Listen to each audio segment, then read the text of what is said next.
Fala, queridão, graça e paz. Hoje é o nosso dia 29 da nossa leitura anual da Bíblia. E a nossa leitura hoje está em Lucas capítulo 21, Gênesis 38 e Salmo número 29. Então vamos para Lucas capítulo 21.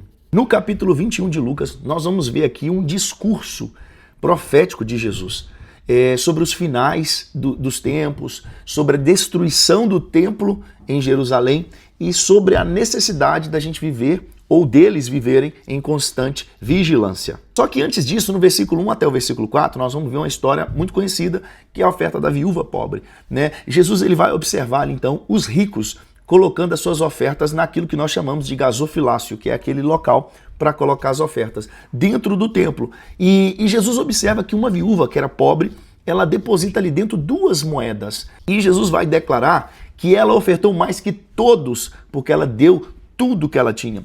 E uma curiosidade é que quando, no versículo 2, quando fala que ela ofertou 2 moedas, né, essa palavra no grego significa lepta. E isso significa que essas moedas, eram moedas de cobre e com relação ao valor eram insignificantes. E Jesus pega todo mundo e fala assim, ó, as moedas insignificantes que essa mulher deu é maior que todas as ofertas de todo mundo, porque ela deu tudo que ela tinha. Quanto aos outros, eles deram daquilo que lhes sobrava. A partir do versículo 5 até o versículo 9, nós vamos ver a profecia sobre a destruição do templo, né? Alguns falam sobre a beleza do templo com Jesus, eles chamam Jesus e falam assim, olha Jesus, olha que lindo, olha que top esse templo aqui. Aí Jesus olha para eles e fala assim, aqui não vai ficar pedra sobre pedra que não seja derrubada, né? Algumas traduções derribada, né? Então eles vão perguntar para Jesus, Jesus, quando é que vai acontecer essas coisas e quais sinais vão aparecer para a gente ter ideia que isso está acontecendo ou que isso está chegando, né? Então Jesus vai fazer um alerta sobre os falsos cristos, sobre guerras, sobre rumores de guerra, mas Jesus fala, mas quando vocês virem isso, isso ainda não é o fim. O interessante é que no versículo 6, quando Jesus fala que ali não ficaria pedra sobre pedra, né, essa profecia ela já foi cumprida no ano 70, quando os romanos destruíram o templo de Jerusalém. Então essa profecia que aquele templo seria destruído já foi cumprida no ano 70. Do versículo 10 até o versículo 19, Jesus vai mencionar, né, alguns sinais como terremoto, fome, epidemia. Jesus aqui está falando das perseguições antes do fim, né? E Jesus vai falar ainda que os discípulos eles vão ser perseguidos, né? Ele diz que os discípulos vão ser entregues às autoridades por causa do amor, do nome de Jesus, né? Mas só que Jesus fala assim, mas o Espírito Santo lhe dará as palavras para vocês testemunhar. E por isso que no versículo 19 ele fala assim, ó, é na vossa perseverança que ganhareis a vossa alma. Se Jesus deixar sua mensagem assim, a sua fé vai ser testada, né? Mas Deus vai fortalecer e vai permanecer com que vocês continuem fiéis. Então assim, a perseverança na fé, isso aí é a base, é a chave. Agora do versículo 20 até o versículo 28, nós vamos ver aqui a narrativa da destruição de Jerusalém e sinais do fim, né? Jesus então ele profetiza que Jerusalém será cercada por exércitos e a sua destruição vai ser terrível, né? Jesus fala de sinais no sol, na lua, na estrela, ou seja, Jesus fala de sinais cósmicos, né? Então no versículo 28, por exemplo, quando fala assim, ó, quando essas coisas começarem a acontecer, levantem-se e ergam a cabeça, porque sua redenção está próxima. Jesus no versículo 25, ele fala de sinais no sol, na lua, nas estrelas. A gente vai entender que essas imagens, elas são imagens proféticas usadas também em Isaías, Ezequiel, Apocalipse. Versículo 29 até o 38, nós vamos ver que é a parábola da figueira, porque Jesus ele vai usar a figueira como símbolo, porque Jesus fala que quando ela brotar, nós sabemos que está próximo o quê? O verão. Assim também, quando os sinais do fim começarem a acontecer, o povo vai saber que o reino de Deus está próximo. Então Jesus ele alerta para que os discípulos não ficassem distraídos com prazeres ou preocupações da vida. Fala para eles no versículo 26, vigiai, pois em todo o tempo orando. Cara, quando a gente vê aqui no versículo 32 tem algo interessante, porque ele fala assim, não passará esta geração até que todas essas coisas aconteçam. Jesus ele estava profetizando que Jerusalém seria destruída. E quando ele fala que a geração não passaria, nós vamos ter uma informação em Salmo 95:10 que uma geração na cultura judaica, ela costumava ser um período ali de 40 anos. Olha pra você ver, Jesus estava ali com os seus 33 anos E no ano 70 depois de Cristo, ou seja, cerca de 40 anos depois que Jesus deu essa palavra, cerca de 40 anos depois, a cidade foi cercada e de fato ela foi destruída pelos romanos. Portanto, muitas daquelas pessoas que ouviram Jesus pronunciar essas palavras, viram Jesus com seus próprios olhos, essas pessoas estavam vivas quando viram Jerusalém ser destruída. Ou seja, aquela geração de fato não passou sem que as coisas e as promessas que Jesus falou se cumpriram. Essa foi a nossa leitura em Lucas capítulo 21, agora vamos para Gênesis 38. Em Gênesis capítulo 38, essa história é até engraçada porque parece que quando chega no capítulo 38, parece que tem uma pausa na história de José, porque estava falando de José, dá meio que uma pausa, mas essa pausa ela é crucial na narrativa bíblica, porque agora ela vai contar a história de Judá e de Tamar. E é um episódio onde vai mostrar imoralidade, vai mostrar engano. No versículo 1 até o versículo 11 vai falar de Judá e sua família, né? Judá fala aqui agora que ele se separa dos seus irmãos e ele vai morar com um homem chamado Ira ou Irá, né? Ele casa-se agora com uma mulher que ela é cananeia e ela tem 3 filhos. Os nomes dos filhos é Onã e Selá. E de cara a gente já vê um problema, porque Judá ele se casou com uma mulher fora do povo de Deus, ele casou com uma mulher cananeia que ia contra a tradição dos patriarcas. Então Judá agora ele pega o seu primogênito, que era e ele casou o seu primogênito com uma mulher chamada Tamar.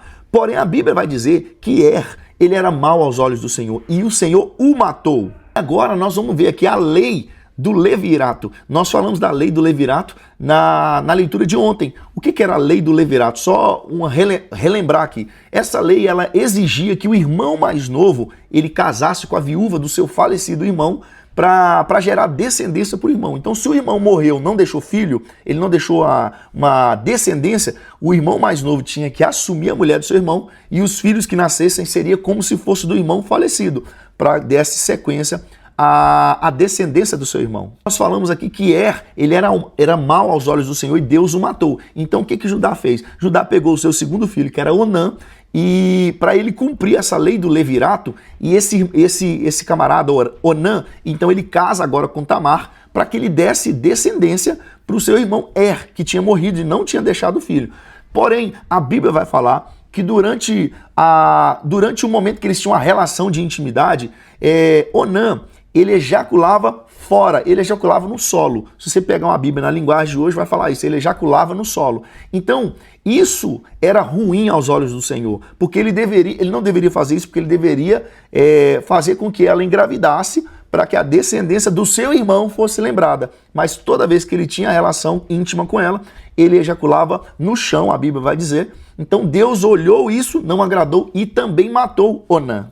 Para Judá só tinha mais um filho, que era Selá. Então, mas só que o que ele fez? Ele falou com Tamar, que era a viúva do primeiro e do segundo filho. Falou com Tamar, volta para casa do seu pai, e porque Selá é muito novo, né? Se eu te dar Selá, provavelmente ele vai morrer como os irmãos dele. Então você volta para casa do seu pai, e quando Selá estiver grande, eu envio ele para casar com você. Mas a gente entende com o continuar da história que de fato essa não era a intenção de Judá, não era a intenção dele cumprir essa promessa com Tamar. Do versículo 12 até o 23, Tamar ela enganou Judá, porque após a morte da sua esposa, né, a esposa de Judá, Tamar, ela percebe que Judá não tinha cumprido a promessa, porque ele tinha falado, eu vou te dar Selá para casar com você. Então passou-se o tempo, Judá não cumpriu a promessa, e Judá agora, a esposa dele morreu. Então, Judá ele estava caminhando ali nas redondezas onde Tamar estava, e Tamar fica sabendo que o seu sogro estava na cidade, então ela se disfarça de prostituta e se encontra com Judá, né? E tipo assim, aí quando Judá vê ela com o véu tampado, eu vou te explicar por que ela se disfarçou de prostituta, ela tampou o rosto com o véu, Judá não reconheceu ela, que ela era sua nora, e Judá fez uma proposta para ela, porque ele pensou que ela era uma prostituta, por causa do lugar onde ela estava sentada, e ela aceitou, mas só que como pagamento, Judá falou assim, eu não tenho nada aqui para te dar agora, o meu amigo vai trazer um pagamento depois, ela, não, eu quero que você me deixe algo para garantir que você vai voltar e pagar. Aí ela fala assim, deixa comigo o seu anel, o seu cordão e o seu cajado. Então Judá, ele deixou tudo isso, o anel, o cordão e o cajado como garantia que ele voltaria e pagaria. Aí a Bíblia vai dizer que Tamar ficou grávida, ela ficou grávida de Judá e ela sumiu. Quando Judá ele tenta pagar ela, né, porque ele deixou garantia com ela, né, o anel, cordão, cajado. Aí ele foi lá para buscar esses 3 itens, ele não conseguiu encontrar Tamar, e então Tamar desapareceu, Judá também foi embora. Coisa curiosa aqui é que Tamar ela enganou Judá, né? E vocês vão lembrar da leitura passada que Judá foi o cara responsável por enganar seu pai Jacó ao vender José. E ele enganou o seu pai falando que José estava morto.